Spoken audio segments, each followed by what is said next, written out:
ಕಲ್ಯಾಣ ಕರ್ನಾಟಕದ ಭಾಗದಲ್ಲಿ 2 ದಿನಗಳಿಂದ ತೀವ್ರಗೊಂಡಿದ್ದ ವರುಣನ ಅಬ್ಬರ ಸೋಮವಾರ ತಗ್ಗಿದೆ. ಮೋಡ ಮುಸುಕಿದ ವಾತಾವರಣದೊಂದಿಗೆ ಜಿಟಿ ಮಳೆ ಮುಂದುವರೆದಿದೆ.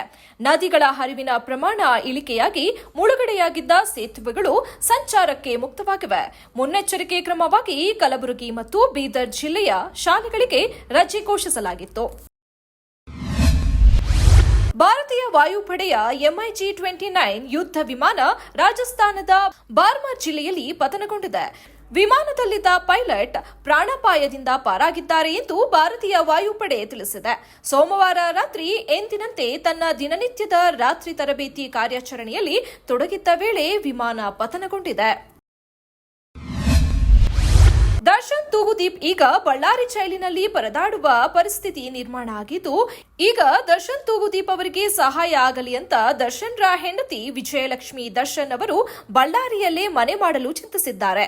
ಅದರಲ್ಲೂ ಬಳ್ಳಾರಿ ಜಿಲ್ಲೆ ಬಿಸಿಲಿಗೆ ಫೇಮಸ್ ಆಗಿದ್ದು, ಮೈಸೂರಿನಲ್ಲಿ ಹುಟ್ಟಿ ಬೆಳೆದು ಮತ್ತು ಬೆಂಗಳೂರಿನಲ್ಲಿ ವಾಸ ಮಾಡುತ್ತಿದ್ದ ಡಿ ಬಾಸ್ಗೆ ಈಗ ಬಳ್ಳಾರಿ ಜೈಲಿನಲ್ಲಿ ಬಿಸಿಯ ಕಾಟ ಹೆಚ್ಚಾಗಿದೆ. ಇದೇ ಕಾರಣಕ್ಕೆ ಇದೀಗ ದರ್ಶನ್ ತೂಗುದೀಪ್ ಇರುವ ಕೋಣೆಗೆ ಬಳ್ಳಾರಿ ಜೈಲಿನಲ್ಲಿ ಎಸಿ ವ್ಯವಸ್ಥೆ ಮಾಡಿದ್ದಾರೆ ಎಂಬ ಆರೋಪ ಕೇಳಿಬಂದಿದೆ.